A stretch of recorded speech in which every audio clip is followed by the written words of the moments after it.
తిరుపతి జిల్లా railway కోడూరులో YCP నాయకులు చేపట్టిన రిలే నిరాహార దీక్ష రెండవ రోజుకు చేరింది. మెగా డిఎస్సీలో అక్రమాలు జరిగాయంటూ వైసీపీ నాయకులు ఆరోపించారు. దీనిపై సిబిఐ విచారణ కోరుతూ విద్యాశాఖ మంత్రి నారా లోకేష్ రాజీనామా డిమాండ్ చేశారు. కోరుముట్ల శ్రీనివాసుల అధ్యక్షతన సాగుతున్న ఈ దీక్షకు విద్యార్థులు, యువకులు భారీగా తరలివచ్చి సంఘీభావం తెలిపారు.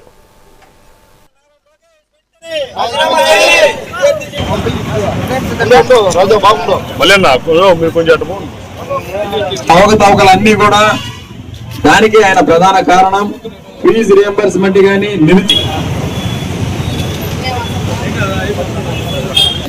అందులో భాగంగానే ఈ రోజు రెండవ రోజు రిలే నిరాహార దీక్షలో చిట్వేల మండలం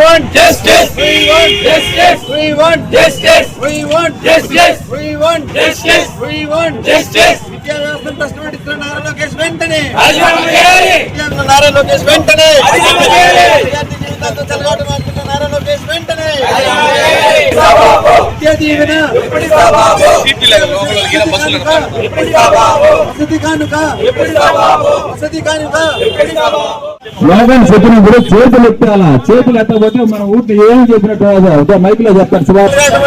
మన రాష్ట్రంలో నారా లోకేష్ గారు విద్యాశాఖ మంత్రి అయిన తర్వాత విద్యా వ్యవస్థ ఎంత భ్రష్టు పెట్టిపోయిందో మనం రోజు చూస్తున్నాం. విద్యార్థులకి కానీ నిరుద్యోగులకు కానీ వారు ఇచ్చిన హామీలు ఏమీ కూడా నెరవేర్చకుండా నిస్సిగ్గుగా ప్రతి రోజు అబద్ధాలు చెప్తూ కాలం గడిపేస్తున్నారు.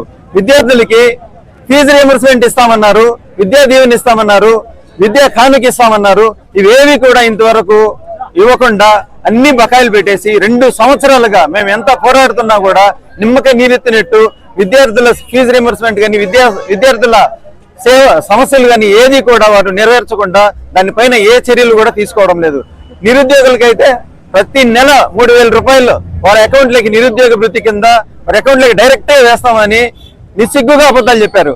నారా లోకేష్ గారు అయితే ఒక అడుగు ముందుకేసి తను ఇచ్చిన హామీలు ఏవైతే ఉన్నాయో అంటే ప్రతి సంవత్సరం జనవరి 1న జాబ్ క్యాలెండర్ రిలీజ్ చేస్తామన్నారు, అది చేయలేదు.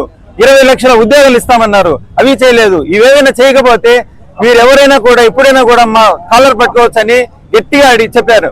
ఈ రోజు రాష్ట్రంలో మీరు చూస్తున్నారు, ఈ రోజు రాష్ట్ర వ్యాప్తంగా ప్రతి నియోజకవర్గంలో కూడా మా అధినేత జగన్మోహన్ రెడ్డి గారి ఆదేశాల మేరకు ప్రతి నియోజకవర్గంలో రిలే నిరాహార దీక్షలు జరుగుతున్నాయి. మీకు సిగ్గు ఉంటే, ఏమైనా మీకు బాధ్యత ఉంటే, రాష్ట్రం మీద మీకు ఏ మాత్రం గౌరవం ఉన్నా, రాష్ట్ర ప్రజల మీద గౌరవం ఉన్నా మీరు ఇమ్మీడియట్ గా మీరు ఇప్పుడు ఫీజు రియంబర్స్మెంట్ బకాయిలు కానీ, విద్యా దీవెన కానీ, వసతి దీవెన కానీ వెంటనే చెల్లించాలా. మన రాష్ట్రంలో నారా లోకేష్ గారు విద్యాశాఖ మంత్రి అయిన తర్వాత విద్యా వ్యవస్థ